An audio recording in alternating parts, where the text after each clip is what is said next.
ওং হিরিং হ্রং নীলকণ্ঠায় ভগবতের রুদ্রায় নমো শিবায়। আমি জ্যোতিষী শ্রী শীতল কুমার। আজকের বিষয় কন্যা রাশিফল ফেব্রুয়ারি 2025। তো আজকের বিষয় শুরু করার আগে আমি আবার আপনাদের মনে করে দিতে চাই, আমার বিষয়গুলো বা ভিডিওগুলো সুন্দরভাবে আপডেট পাওয়ার জন্য অবশ্যই সাবস্ক্রাইব করে দেবেন এবং ভালো লাগলে লাইক ও শেয়ার করে দেবেন। তো আজকের বিষয় কন্যা রাশিফল ফেব্রুয়ারি 2025। তো সবার প্রথমে আমরা এই রাশির জাতক বা জাতিকাদের শরীর স্বাস্থ্য, তারপর এডুকেশন, তারপর প্রেম প্রণয় সম্পর্ক, বৈবাহিক সম্পর্ক, ব্যবসা বাণিজ্য, ভাগ্য, কর্ম বা চাকরি, এই সমস্ত ব্যাপার নিয়ে আলোচনা করব এবং টোটাল আলোচনাটাই হবে আমাদের বর্তমান সময় গ্রহের পজিশনের ওপরে ডিপেন্ড করে। তাহলে আমরা সবার প্রথমে এই বর্তমান সময় গ্রহের পজিশন জেনে নেব। সেই ক্ষেত্রে আমরা কন্যা রাশিকে ফার্স্ট হাউস ধরলে ফার্স্ট হাউসে কেতু অবস্থান করছে, ফিফথ হাউসে রবি বুধ অবস্থান করছে। রবি 12 তারিখে সিক্স হাউসে প্রবেশ করবে, বুধ 11 তারিখে সিক্স হাউসে প্রবেশ করবে। সিক্স হাউসে শনি, সেভেন্থ হাউসে শুক্র রাহু, নাইন্থ হাউসে বৃহস্পতি, 10th হাউসে মঙ্গল অবস্থান করছে। এই হচ্ছে কন্যা রাশির জাতক বা জাতিকাদের ফেব্রুয়ারি মাসে গ্রহের পজিশন। তো এই ভিত্তিতেই আজকে কিন্তু আমাদের আলোচনা করব। তো সবার প্রথমে আমরা এই কন্যা রাশির জাতক বা জাতিকাদের শরীর স্বাস্থ্য নিয়ে আলোচনা করব। সেই ক্ষেত্রে ফার্স্ট হাউসে কেতু অবস্থান করছে এবং ফার্স্ট হাউসের লর্ডকে বুধ, সেই বুধ কিন্তু ফিফথ হাউসে অবস্থান করছে 11 তারিখের আগে পর্যন্ত এবং 11 তারিখে সে সিক্স হাউসে প্রবেশ করবে। তার মানে সিক্স হাউস নেগেটিভ ঘর, রোগের ঘর। তার মানে 11 তারিখের আগে পর্যন্ত কিন্তু শরীর স্বাস্থ্য মোটামুটি ভালো থাকবে, কিন্তু 11 তারিখের পরে কিন্তু শরীর স্বাস্থ্য একটু ট্রাবেল দিতে পারে, কারণ ফার্স্ট হাউসে একে কেতু রয়েছে। তার মানে শরীর স্বাস্থ্য নিয়ে একটু উদ্বিগ্ন, একটু চিন্তা থাকতে পারে। তার উপরে ইমিউনিটি সিস্টেম একটু কমজোর হওয়া, একটু ঠান্ডা লাগা, স্কিন রিলেটেড প্রবলেম হওয়া, তো এই ধরনের কিন্তু সমস্যা কিন্তু দেখা দিতে পারে। তো যাই হোক, এরপরে আমরা এই রাশির জাতক বা জাতিকাদের এডুকেশন বা পড়াশোনার ব্যাপারটা নিয়ে আলোচনা করব। সেই ক্ষেত্রে এডুকেশন বা পড়াশোনা আমরা ফিফথ হাউস থেকে বিচার করি। তাহলে ফিফথ হাউসের লর্ডকে, ফিফথ হাউসের লর্ড কিন্তু শনি। সেই শনি কোথায় অবস্থান করছে? সেই শনি কিন্তু সিক্সথ হাউসে অবস্থান করছে, কিন্তু সিক্সথ হাউস শনির নিজস্ব ঘর। তার সঙ্গে কিন্তু বৃহস্পতি অর্থাৎ ফোর্থ হাউসের লর্ড বৃহস্পতি নবম স্থানে অবস্থান করছে, যা অত্যন্ত শুভ। নবমপতি তুঙ্গ হয়ে শুক্র কিন্তু সেভেন্থ হাউসে অবস্থান করছে। তো এই কারণে বলা যেতে পারে যে পড়াশোনাও কিন্তু ফেব্রুয়ারি মাসে কন্যা রাশির জাতক জাতিকাদের ভালো হবে। কোনো এডুকেশন পারপাস যদি কোনো ব্যাপার থাকে, কোনো অ্যাডমিশনের ব্যাপার থাকে, কোনো এক্সাম থাকে, তো আশা করা যায় কিন্তু পজিটিভ রেজাল্ট কিন্তু আপনারা পাবেন। তো যাই হোক, এরপরে আমরা এই রাশি জাতক বা জাতিকাদের প্রেম প্রণয় সম্পর্ক নিয়ে আলোচনা করব। তো প্রেম প্রণয় সম্পর্ক আমরা কিন্তু ফিফথ হাউস থেকে বিচার করি।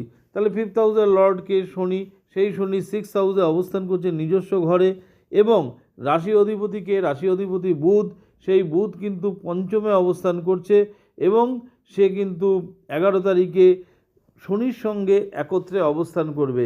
তো দুটোই কিন্তু শুভ, দুটোই কিন্তু পজিটিভ। তাহলে প্রথমে ফিফথ হাউসে অবস্থান করছে, পরে ফিফথ হাউসের লর্ডের সঙ্গে অবস্থান করছে, যা কিন্তু পজিটিভ দেখাচ্ছে, অর্থাৎ প্রেমের সম্পর্ক কিন্তু ভালো থাকবে। তবে ফিফথ হাউসে কিন্তু রবি অবস্থান করছে এবং 12 তারিখেও কিন্তু সেই পঞ্চমপতির সাথে রবি কিন্তু প্রবেশ করবে সিক্সথ হাউসে। তো সেই দিক থেকে বলা যেতে পারে অপোজিট যে পার্টনার তার একটু ডমিনেট করার কিন্তু একটু নেচার থাকবে। তো এই দিকটা বাদ দিলে কিন্তু ওভারঅল প্রেমের সম্পর্ক কিন্তু ভালোই থাকবে। এরপরেই আমরা এই রাশির জাতক বা জাতিকাদের বৈবাহিক সম্পর্ক নিয়ে আলোচনা করব। তো সেই ক্ষেত্রে বৈবাহিক সম্পর্ক আমরা সেভেন্থ হাউস থেকে বিচার করি। তো সেভেন্থ হাউসের লর্ডকে, সেভেন্থ হাউসের লর্ড বৃহস্পতি, সেই বৃহস্পতি কিন্তু নবম ঘরে অবস্থান করছে এবং নবমপতিকে এবং নবমপতি শুক্র, সেই শুক্রও কিন্তু সপ্তমে অবস্থান করছে, অর্থাৎ বৃহস্পতি এবং শুক্র কিন্তু ক্ষেত্র বিনিময় সম্বন্ধেও আবদ্ধ হয়েছে। তো সেই দিক থেকে বলা যেতে পারে যে বৈবাহিক সম্পর্ক কিন্তু খুব ভালো থাকবে, একে অপরের সঙ্গে আন্ডারস্ট্যান্ডিং ভালো হবে, বন্ডিং ভালো হবে। যদিও বা রাহু সেভেন্থ হাউসে অবস্থান করছে, মাঝে মধ্যে একটু ডিস্টার্ব করবে, মাঝে মধ্যে দেখা গেল যে সপ্তাহে হয়তো একটা দিন বা 10 দিনে একদিন একটু মতপার্থক্য, একটু কম বেশি টুকটাক প্রবলেম, তো এইগুলো সবার ক্ষেত্রেই হয়। তাছাড়া ওভারঅল কিন্তু দেখতে গেলে কন্যা রাশির জাতক বা জাতিকাদের বৈবাহিক সম্পর্ক কিন্তু আগামী ফেব্রুয়ারি মাসে যথেষ্ট ভালো থাকবে। এরপর আমরা এই রাশির জাতক বা জাতিকাদের ভাগ্য রিলেটেড ব্যাপারটা নিয়ে আলোচনা করব। সেই ক্ষেত্রে দেখুন ভাগ্যকারক গ্রহকে ভাগ্য আমরা 9th হাউস থেকে বিচার করি। তো 9th হাউসের লর্ড কিন্তু শুক্র, সেই শুক্র 7th হাউসে অবস্থান করছে, অর্থাৎ ভাগ্যপতি কেন্দ্রে অবস্থান করছে এবং তুঙ্গ হয়ে অবস্থান করছে। অর্থাৎ ফেব্রুয়ারি মাসে কন্যা রাশির জাতক বা জাতিকাদের কিন্তু লাক ফ্যাক্টর বা ভাগ্য কিন্তু খুব ভালো কাজ দেবে। অর্থাৎ কোনো শুভ কাজ, কোনো মাঙ্গলিক কাজ আপনারা করতে পারেন, কোথাও আপনারা ঘুরতে যেতে পারেন, ইভেন যদি ভাগ্য রিলেটেড কোনো ট্রেডিং, শেয়ার মার্কেট বা এই ধরনের কোনো ব্যাপার থাকে আপনারা কিন্তু করতে পারেন। তারপরে আপনারা চাকরি বা ব্যবসা যাই করুন, ভাগ্য কিন্তু আপনাদের অবশ্যই লাগবে বা প্রত্যেকের কিন্তু ভাগ্য সাথ দিতে হয়। তো সেই ক্ষেত্রে ভাগ্য কিন্তু ফেব্রুয়ারি মাসে আপনাদের সাথ দেবে। তো তার সঙ্গে আমরা যদি ব্যবসা বাণিজ্যের ব্যাপারটা দেখি, সেই ক্ষেত্রে দেখুন ব্যবসা বাণিজ্য আমরা 7th হাউস থেকে বিচার করি।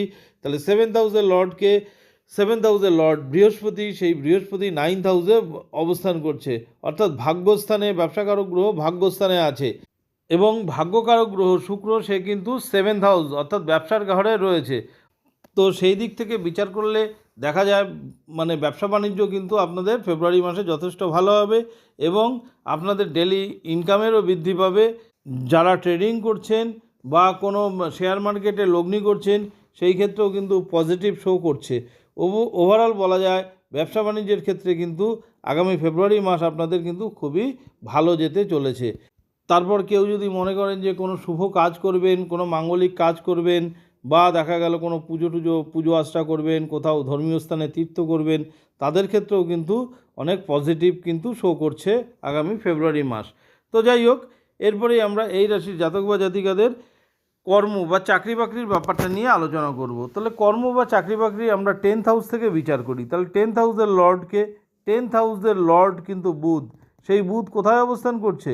সেই বুধ কিন্তু 5th হাউসে অবস্থান করছে এবং এখানে কিন্তু বিফোর 11 তারিখ পর্যন্ত অবস্থান করবে এবং কর্মের ঘরে কিন্তু মঙ্গল বসে আছে, অর্থাৎ কর্ম বা 10th হাউসে কিন্তু মঙ্গল বসে আছে।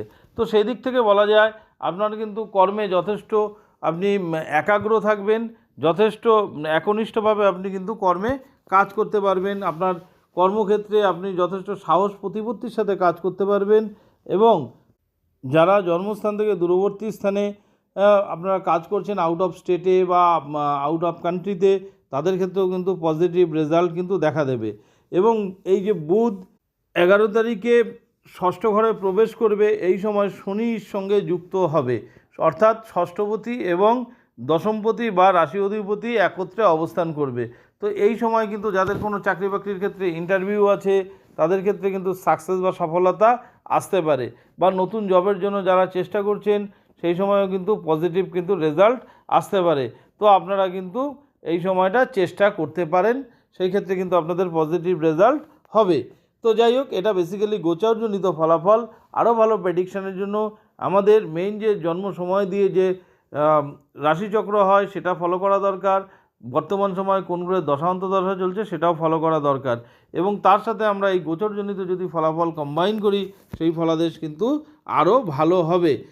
তো যাই হোক, এই মাসে আপনারা অবশ্যই কিন্তু বুধের বীজ মন্ত্র আপনারা জপ করতে পারেন। বুধের বীজ মন্ত্র জপ করলে কিন্তু আরও পজিটিভ রেজাল্ট কিন্তু আপনারা পেতে পারেন।